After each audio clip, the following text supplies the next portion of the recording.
at any point, if you are feeling any sort of discomfort, or you feel like, why am I here? Remind yourself that there are at most 14 more slides to go in this presentation. Now, like uh, Deepak said, that I am a training professional with more than 20 years of experience. And during my experiences, I've heard all sorts of feedback, including, what a wonderful session. People usually say that to my face. They come and say, what a wonderful session it was. Or, what was that? After they've attended my training, they kind of scratch their heads and they go, what was that? And then there is, oh God, that was horrible.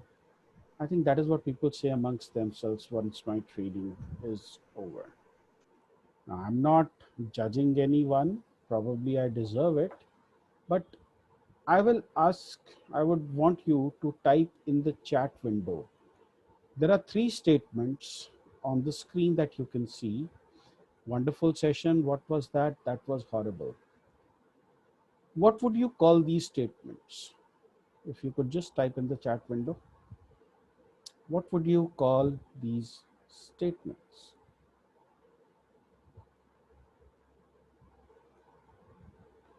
Feedback, Sudarshan says remarks, and Prakhar gets it right with opinion.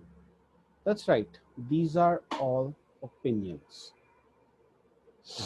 The problem is that a lot of us confuse opinions with judgment, especially those of us who are active on the social media platforms.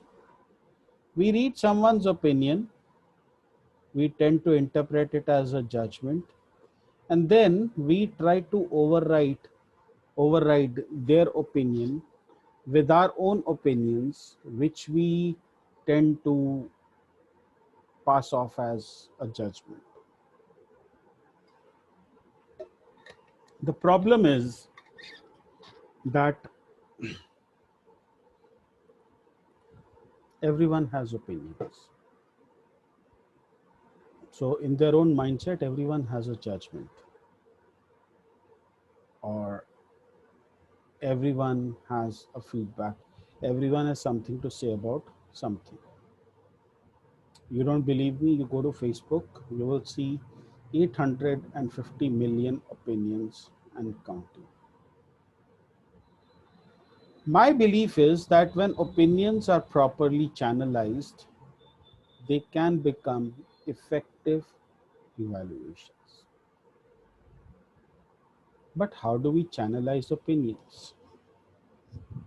And what makes evaluations effective? What are the parameters for an effective evaluation? Well, you might be surprised to know, but if you are in Toastmasters, then you already know the parameters for an effective evaluation. Only you've never tried to incorporate it in your evaluations. Now, this is only for Toastmasters. Just answer this question. Do you recognize the statement? Just type yes, no in the chat box. People who are Toastmasters, do you recognize this? And can somebody tell me what it is? Can somebody tell me what it is? Mission statement of a Toastmaster. Thank you very much. This is the club mission statement of a Toastmasters club. And it reads as that we provide a supportive and positive learning experience in which members are empowered to develop their communication and leadership skills, resulting in greater self-confidence and personal growth. Now, if you focus on this, you'll see certain words that are highlighted. Let me take those words out for you. Supportive, positive, empowering, self-confidence, personal growth. You see, the very genesis of evaluations is there inside your club mission statement, which is why when a meeting happens, I pay particular attention to the sergeant at arms if they are getting the mission statement right, if they are emphasizing the correct keywords. These are the keywords you're looking for when you're giving evaluation, because these keywords provide a very unique thing from evaluation. Here's your question: what is the keyword in evaluation? I want people to type in the chat box the keyword in evaluation.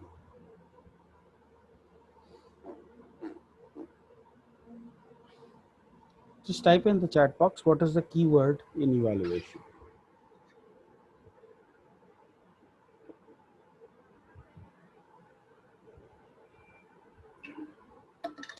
Again, Prakhar seems to be getting it right every time.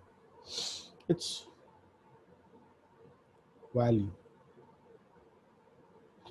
That brings us to another question. There are two types of feedback we give. Can anyone tell me what are those? What kind of feedback do we give? Two types of feedback that we give. I think constructive and okay. Commendation, recommendation, positive and negative. Pradeep, I would not call it negative. I prefer to call them positive and constructive. My question is, how does value relate to a positive feedback and how does value relate to a constructive feedback? Anyone who wants to answer? For about 10 seconds.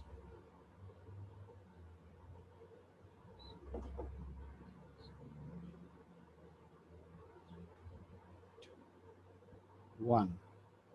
Okay. When you give positive feedback, you tell what value did you receive as a listener.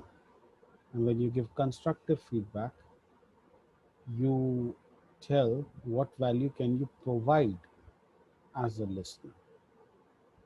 That is how value and positive and constructive feedback are related. But how do we ensure that we provide value to our speakers? Let's look at positive feedback. Now, all of you belong to Gurgaon Champions Toastmasters Club. You are familiar with the name Neha Sharma, I suppose. And you know that Neha's husband operates a restaurant called Barbecues on Fire. Now, if I was to simply say that I love barbecues on fire, how many of you would be tempted to go to that restaurant? Not many of you. And that is what I have done. I have only given an observation. And my observation or my opinion is that I love barbecues on fire. Trust me, a lot of positive feedback or or commendations or accolades or praise is like this. We simply stop at an observation. An observation like, I love barbecues on fire. How about if I was to say, I love barbecues on fire, I tried out their crispy corn. Does that make more sense to you now? Why? Because now I'm giving you examples. I tried out the crispy corn. I tried out the mushroom salad. Now I'm giving you examples. And then the value or the impact. I will visit barbecues on fire again, this time with a group of friends. That is the value that I'm providing. The problem is that when we give positive feedback, when we give an accolade, when we give praise, we simply stop at observation 90% of the time. That shirt looks good on you. Oh, what a pretty dress. Wow, what a car. That's pretty much about it. Very rarely do we substantiate our observation with examples. I loved that movie. I loved how Robert De Niro portrayed the character. Example. I loved that dance sequence. I loved how the hands and feet and the facial expressions were perfectly synchronized. An observation and an example. Then the impact. I wish I could dance like that. That is the value. By the way,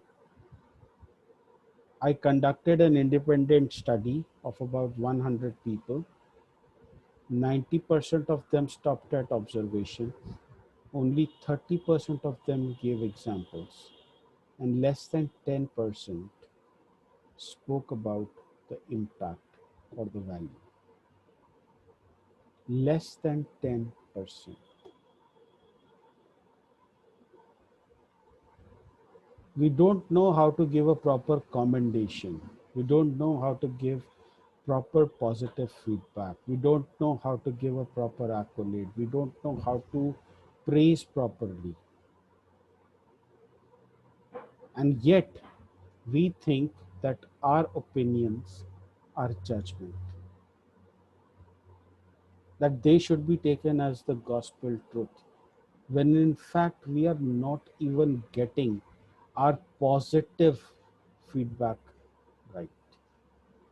Imagine the mess we create with our constructive feedback.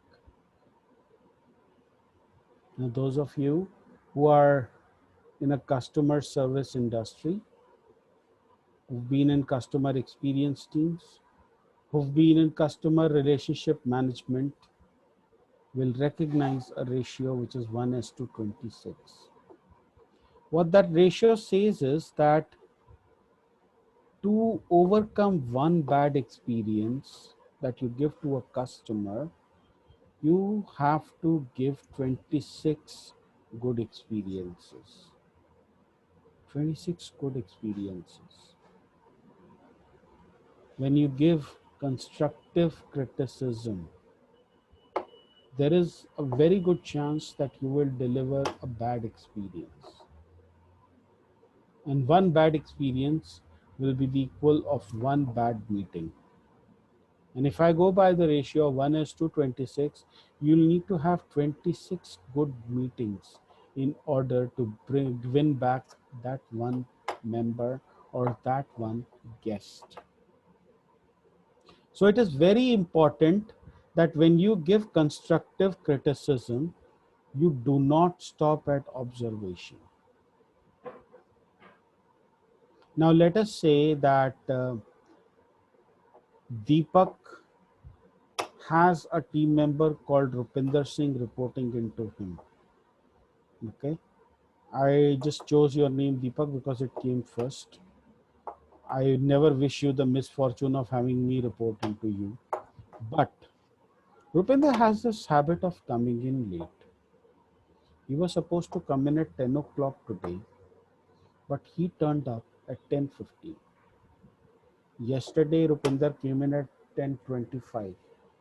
and day before yesterday, Rupinder came in at 10:35. There was one day when Rupinder came in at 9:45. How would Rupinder feel? Just put yourself in Rupinder's shoes when somebody says, when Deepak says, Rupinder, you are always late. What is the one word that is wrong in this statement? Rupinder, you are always late. Always. Exactly.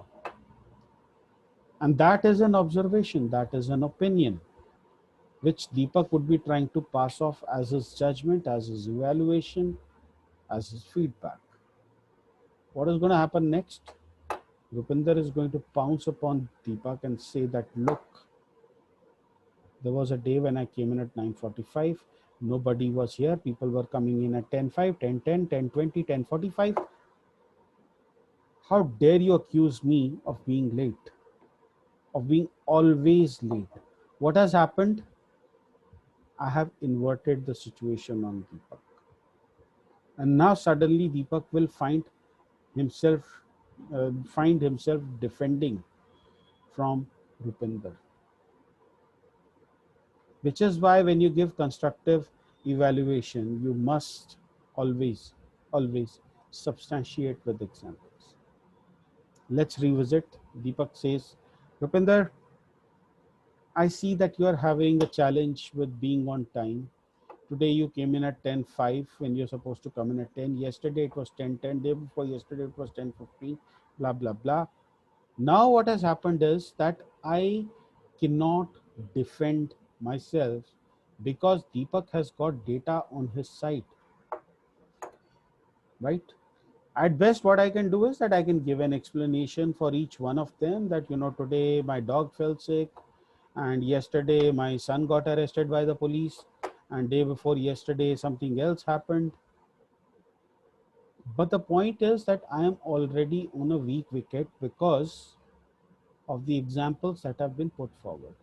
What Deepak can do now is solidify those examples with the impact. Rupinder, when you come in late, work gets impacted. Number one, your team members start taking you for granted, and more importantly, Rupinder, you don't come across as a person who can be reliably trusted. Now comes the impact, and now I realize what he's talking about. But the most important part in a constructive criticism is not the impact, it is the way forward. Rupinder, can we find a way forward that you are here at least 5 minutes before 10? Or Rupinder, going forward, let us keep your login time as 9:55 every day. And if you are late by even 1 minute after 9:55, we are going to sit down and we are going to have a talk. That way forward, how to improve, is something that we most often miss out on. And I see a lot of constructive criticism stopping just at observation. Many of you will relate to this. You've made that presentation, you've designed that website, you've done a lot of hard work only for the person to say, I don't like this. That's it. It's just an observation, it's an opinion. I don't like this. Finished. No explanation given, nothing. How, fewer people qualify it with examples. Fewer still talk about the impact. And almost 0% talk about the way forward when you're giving constructive evaluation, constructive criticism. So your positive feedback must have observation, example, and impact, and your constructive criticism must have observation, example, impact, and the way forward. Now, a lot of this is going to be quite difficult for you to remember. So what I do is that I divide my page into 4 quadrants. 2 quadrants for commendation, 1 for recommendation, and then 1 for summary. I deliberately try to keep the recommendation fewer than commendations. Because the more the commendations, the more the person will feel good about themselves. The lesser the recommendations, because there are only so many recommendations that a person can act on. As a speaker, I can act on only one recommendation at a time. Get it right, then I can move on to the second recommendation and then to the third. So I would suggest that write as many commendations as possible and write as many recommendations and write your recommendations. Follow the observation, example, impact approach, and the observation, example, impact, and the way forward approach for your recommendations. When it comes to summarize, what I do is that I note down the impact from the commendations. I note down the next steps from the recommendations. I state the next steps first, followed by the impact from the commendations, and I end on an encouraging note. Now, there are some best practices that I want to talk about. We are now at slide number 12. So after this, there are two more slides to go. Now, these best practices are something that I have come up with over my years in Toastmasters. You may not agree with them, but at least if it encourages you to come up with best practices of your own, I will feel that my role is more than done. First of all, you will evaluate the role, not the role player. Today, you are having a session by Rupinder Singh, who's a distinguished Toastmaster, who's been a trainer for over 2 decades, who's probably won the Nobel Prize. No, he hasn't won the Nobel Prize. But the point is, just because he gave a horrible module does not mean that you give him a positive evaluation. Just because it is Rupinder Singh who's doing the evaluation, the module, does not mean that Rupinder gets only positive feedback. So evaluate the role, not the role player. Ask yourself, what did I learn from this module? Is there a takeaway? Is there something that is clearer now? Judge Rupinder Singh on that. Do not judge Rupinder Singh on the fact that in 2018 he won a stupid contest and went on to represent his district at the international level. Second, evaluate on the objectives, only on the objectives and nothing but the objectives. The other day I was in a meeting where a person gave a speech about parenting. Now her evaluator, instead of giving her feedback on her speech, started telling her where she is failing as a parent. By the end of her evaluation, that speaker was in tears, convinced that she was a horrible, horrible mother. She came to be evaluated for her speech, for her content, for her delivery, for her expressions, for her vocal variety, for her body language. She did not come to be reminded as to how horrible a parent she was. The problem is that we get so carried away being evaluators that we consider ourselves as subject matter experts and we let the speaker have it left, right, and center. To my mind, that is not right. To my mind, that is criminal. So please focus on the objectives, only on the objectives and nothing but the objectives. Evaluate when called upon to do so. I see many experienced speakers who refuse to speak just because they are being evaluated by a relatively new evaluator. I see many experienced evaluators refusing to evaluate newer speakers. My point is that the evaluation is as much a learning for the speaker as much as it is for the evaluator. And remember our club mission statement. There is not one single negative word in that. So if you are refusing an evaluator, or if you're refusing to evaluate the speaker, then you are failing on the service value of Toastmasters out of integrity, respect, service, and excellence. And my sense is that somewhere respect is also getting violated. So please evaluate when you are called upon to do so. You will always encourage. Even the best of the speakers will have a bad day. Imagine what the not so experienced speakers go through. Sometimes they come on stage and they want to speak, not a word comes out of their mouth. They want to express themselves, but they are not able to. My advice is try finding something positive in all of this. Put that in your commendations and give them only one recommendation, but always be encouraging. Last but not the least, when you are the general evaluator, please do not equate yourself to God. You are not God. I often see general evaluators evaluating speakers. Don't do that.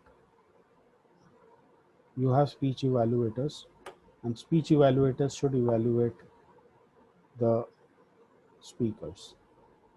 You don't have to add your inputs just because your speech evaluator missed out. You want to give your inputs, please give it offline. But do not, as a general evaluator, go about evaluating speakers. Yes, you can give feedback on the evaluation, but you don't give feedback on the speech.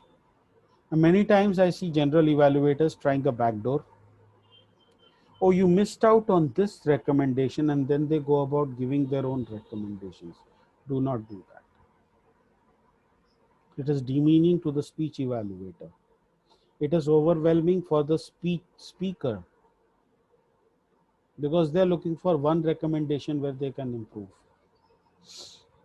Not more than 5 recommendations coming from 2 different people. You're almost there. You see 3 letters on your screen. I don't mean anything vulgar. It simply means we take feedback. And we take feedback whether you say what a wonderful session, or what was that, or that was horrible. So long as you follow this approach, so long as you give positive and constructive feedback in the way that it is intended, so long as you summarize well, and so long as you remember the best practices. And like the slide title says, this is the last slide. I keep my promises. And now I open the floor for questions and answers. Thank you. You've been a very patient audience.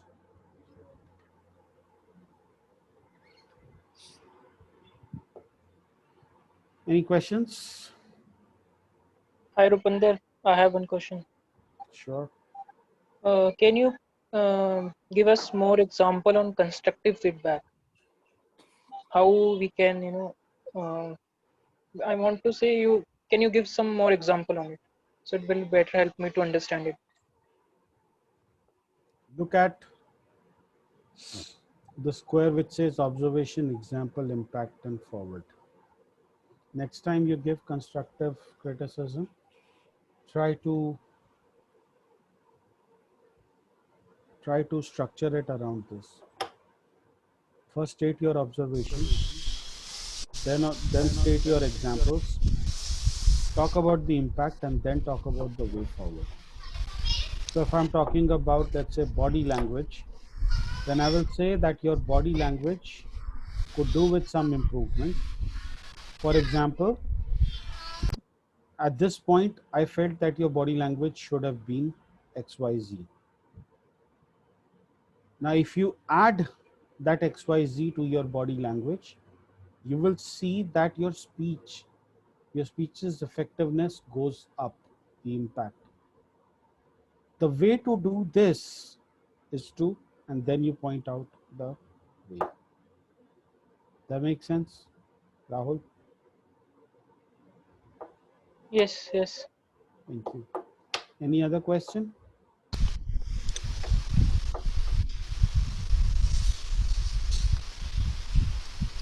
I can go for it. Yeah. Rupinder, thank you very much for this wonderful presentation. I think we'll be able to use this more in our professional life as well. I think that's how I was capturing some of these features. Truly wonderful. It's not a question. I just wanted to understand how you prepare. So I just wanted to understand if you are okay to share this. Like, I know you are an experienced speaker by now, so it's a piece of cake for you. But just wanted to understand, even for this presentation that you gave to us, like how much of preparation was needed. I know you would have spent significant time or How a little much bit of time, yeah, how in much terms of time. preparation was needed for this presentation? This session, yeah, for us. Oh, I don't remember how much time I took for preparing this presentation. I think around 1 hour, one and a half hour. But I've done this so many times that I could literally do this whole thing in my sleep.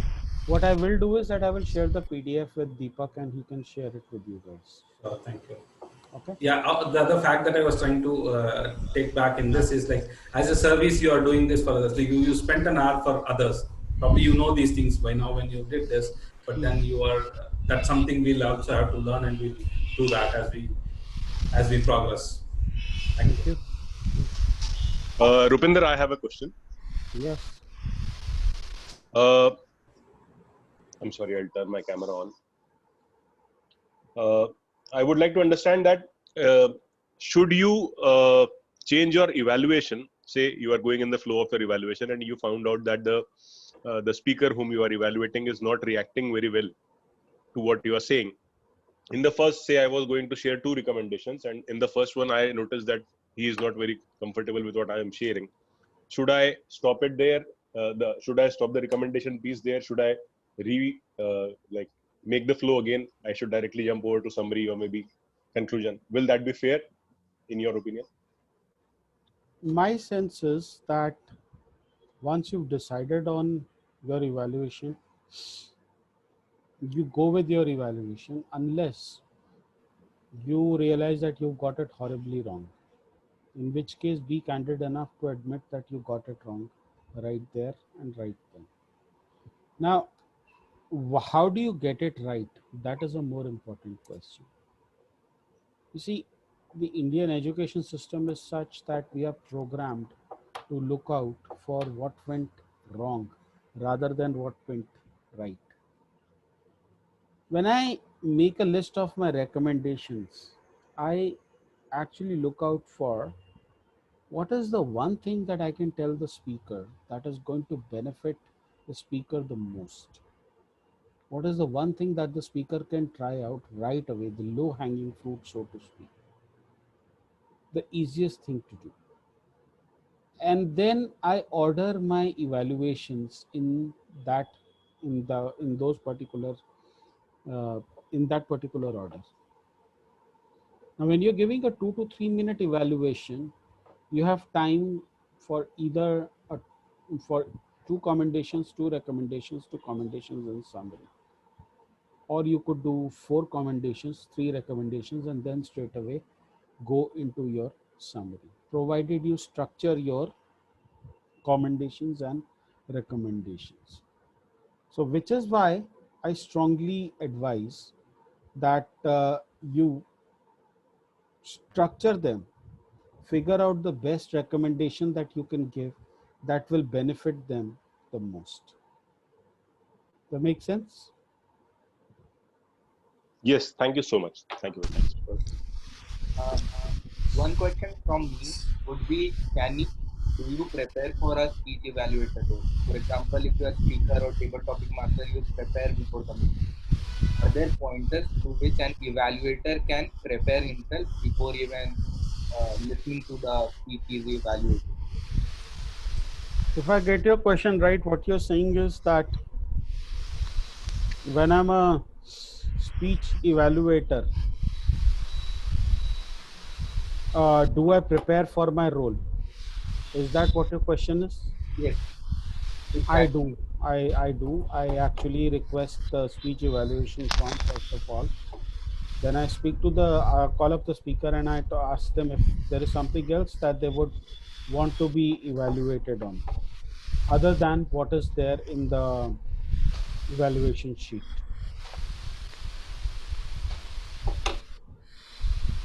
Does that answer your question?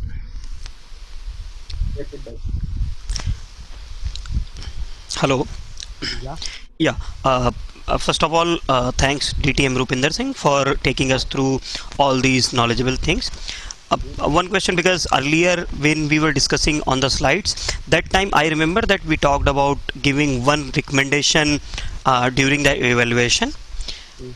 and then later on it came to 4 3. So just wanted to understand, when we are evaluating the speech of the speaker, should we stick to one best recommendation or one or two best commendations, and or how should we play these things so that he gets the proper feedback? My sense is that in a 2 to 3 minute evaluation, like I alluded to earlier, you have time for only two commendations, two recommendations, two, and then again two commendations. Or you could give four commendations, three recommendations, and then the summary. That is totally up to you what you want to do. But you want to give a recommendation that is going to help them the most. So focus on that. That makes sense? Yes, it makes sense. Thank you. Any other question, anyone? Okay. Also, is there a way that you go below the surface? Because most of I didn't get you. okay, so you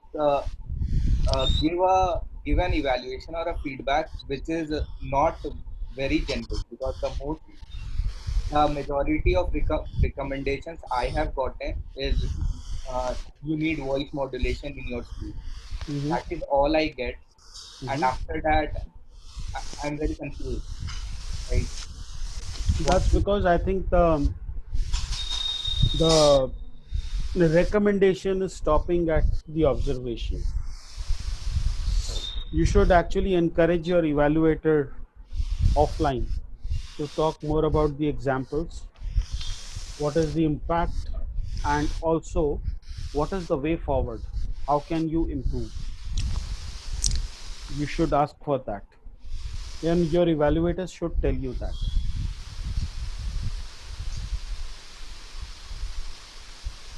Make sense? right? Thank you. Any other question? We got time for I think a couple more questions. Yeah. Hi, Rupinder. This is Musarat here. I have one question on constructive feedback. Mhm. So, when you give constructive feedback, normally what I have seen that people expect you to be more empathetic, and in that feeling, they expect you to be more, generous and not harsh in giving those feedbacks. But when you are giving the feedback, you want to bring out all those points which has impacted something. So how do you deal with those emotionally charged environment where there's a conflict between the person who's taking feedback and person who's giving feedback?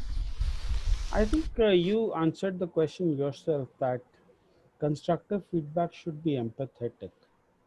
And when you ensure that it is empathetic, then things such as harsh or direct or sugar coating, they automatically go out of the window. Because when you talk about empathetic, you're also talking about that, look, I've been there, I've done that, or I have seen this happen, and I know how you can improve upon this. When you give feedback like that, then you're automatically being empathetic. And the best way to do that is saying that, look, I observed something like this, and I saw it when, for example, when you did XYZ, I believe that if you improve on it, then this is what is going to happen. You talk about the impact, and let me tell you a way that you can go about it. When you combine all of this, you are effectively bringing empathy to your evaluations. And once that happens, people will be more inclined to listen to you, other than when you are trying to be just sympathetic. Does it make sense, Musarraf? Yeah, sure, sure. So what you're suggesting is that the way forward could be the game changer when we are trying to be empathetic, but then Yep. there should be a solution that we need to provide along with the Not constructive feedback. necessarily a solution, a suggestion, because see, Okay. I can't dance, and if you tell me that, look, this is the way you can dance, you're just giving me a suggestion. Whether I'm able to do it or not is a totally different thing. But if from that suggestion, if I get an idea as to, okay, I can't do this, but let me try this, then also you have accomplished your objective. Make sense? Yeah, sure. Thank you, Rupinder. You're most welcome. Any other question? I believe we have time for one last question.